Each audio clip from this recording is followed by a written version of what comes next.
باضابطہ ہمیں وہاں کی جو خبریں آ رہی ہیں، لوگ نماز میں مشغول ہیں، دعاؤں میں مشغول ہیں. کل بڑی رات تھی وہاں پر، کل لیلۃ القدر تھی. شب قدر کے لیے وہاں پر ہزاروں کی تعداد میں لوگ جمع ہیں، بچے بھی ہیں، بوڑھے بھی ہیں، جوان بھی ہیں، عورتیں بھی ہیں. وہ پیچھے آمین کہنے کے لیے آ بھی جاتی ہیں. ان سب کو ان ظالموں نے نشانہ بنایا ہے. مسجد اقصی خون میں نہا رہی ہے. قبلہ اول ہمارا، بیت المقدس ہمارا، آج وہاں خون کی ہولی کھیلی جا رہی ہے. اب مجھے یہاں پر بات صرف اتنی کرنی ہے کہ وہ کہاں گئے سیکولر کے بھوت، وہ کہاں گئے جو انصاف اور امن و امان کی بات کرنے والے، ہیومن رائٹس کی تنظیمیں، کیا ان کے منہ میں گھی لگ گیا ہے؟ کیا ہے آج ان مسلمانوں کے خلاف جو حالات پیدا کیے جا رہے ہیں اسرائیلیوں کی طرف سے، اس پر کوئی آواز نہیں اٹھاتا؟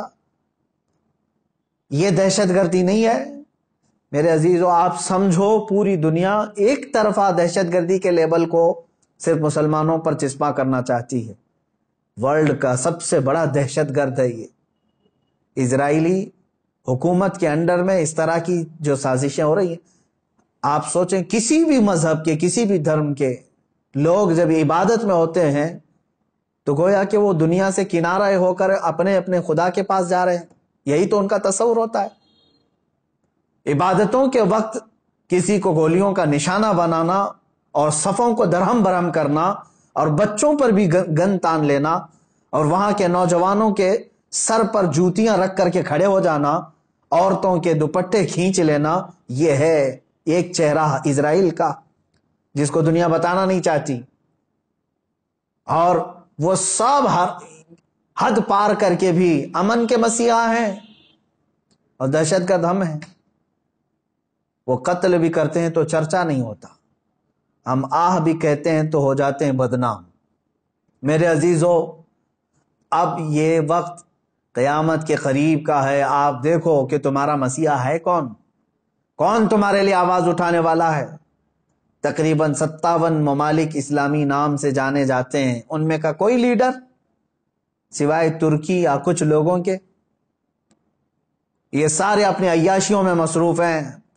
فلسطین کے بچوں کو ایک لقمہ کھانا دینے کے لیے بھی سعودی عرب کی حکومت تیار نہیں، امارات تیار نہیں. یہ تو اسرائیل کے ساتھ پینگے بڑھا رہے ہیں، اسرائیل کے ساتھ معاہدے کرنے چلے ہیں، اپنی پراپرٹیاں اور اپنے ایئرپورٹ ان کو گروی دینے کے لیے چلے ہیں. سمجھنے کی آج ضرورت ہے.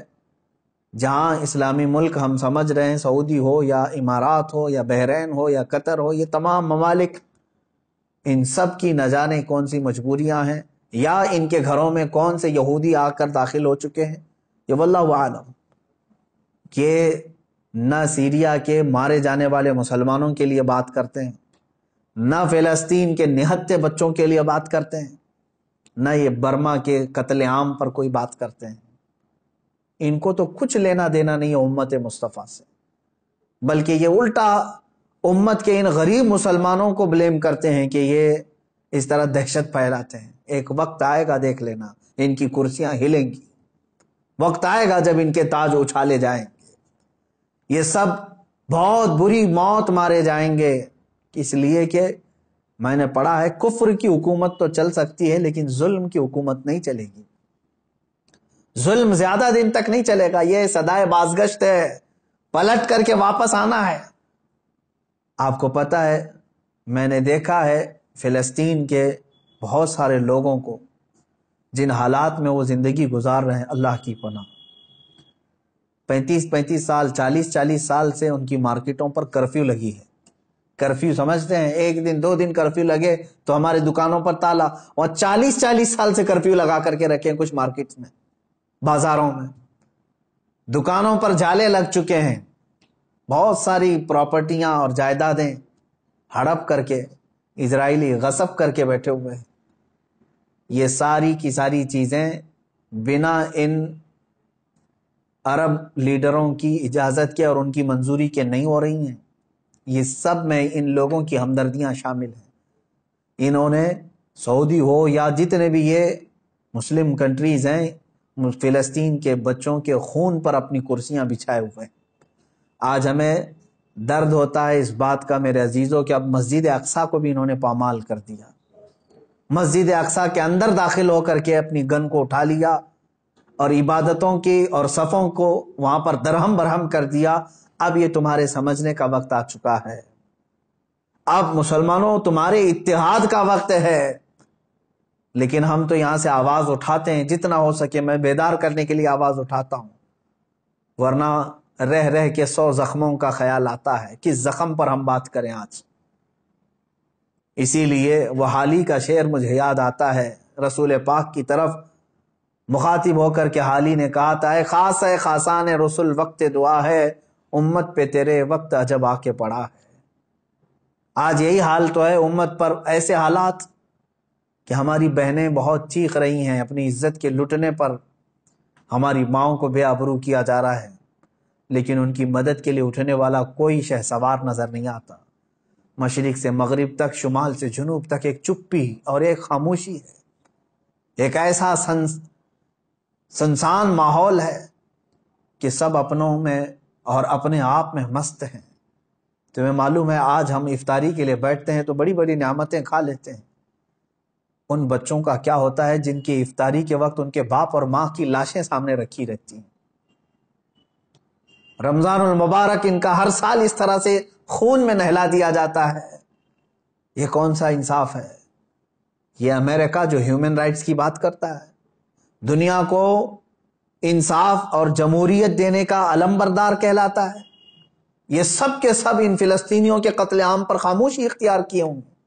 کہاں ہے وہ اقوام متحدہ؟ کہاں ہے وہ UN ہے؟ وہاں پر ان چیزوں کی بات نہیں ہوگی۔ ہاں، اگر ایک اسرائیلی مارا گیا یا ایک یہودی یا ایک عیسائی مارا گیا تو اس کے لیے تو بوال ہوگا۔ مسلمانوں کا خون سستا ہو چکا ہے، مسلمانوں کا خون بہت عام ہے کہ ان کو کوئی بھی بہا دے۔ اے مسلمانوں، اس لیے آج تمہیں واپس اپنے اسی قدم پر آنے کی ضرورت ہے جہاں پر رسول پاک نے تمہیں چھوڑا تھا۔ میرے آقا صلی اللہ تعالی علیہ وسلم نے جو نقوش ہمیں دیے وہاں پر تمہیں واپس آنے کی ضرورت ہے۔ تم اگر دنیا کی رضامندی کے لیے اپنے آپ کو بیچتے ہو، چند لوگوں کی رضا کے لیے اپنے آپ کو بدلتے ہو، تو یاد رکھنا یہ دنیا کبھی تم سے راضی نہیں ہوگی، کبھی راضی نہیں ہوگی۔ کیوں نہ ہم رسول پاک صلی اللہ تعالی علیہ وسلم کی رضا کے کام کریں، اللہ اور اس کے رسول راضی ہو جائیں تو پھر ہماری وہ سابقہ قوت لوٹ آئے گی جس قوت سے قیصر و کسریٰ کانپتے تھے، وہ ایمانی غیرت واپس لوٹ آئے گی جس سے وقت کا چنگیز خان بھی ہل جاتا تھا، تھر تھر کانپتے تھے۔ وہ ایمانی غیرت اور حمیت واپس آ جائے گی۔ شرط صرف اتنی ہے، ان کنتم مؤمنین، تم سچے نبی کے غلام ہو جاؤ۔ ولا تہینوا ولا تحزنوا وانتم الاعلون، میرے رب کا وعدہ ہے کہ تم غم نہ کرو، پریشان مت ہو، تم بلند ہوگے، لیکن اس کے ساتھ ایک شرط ہے کہ تم نبی کی وفاداری تو کرو۔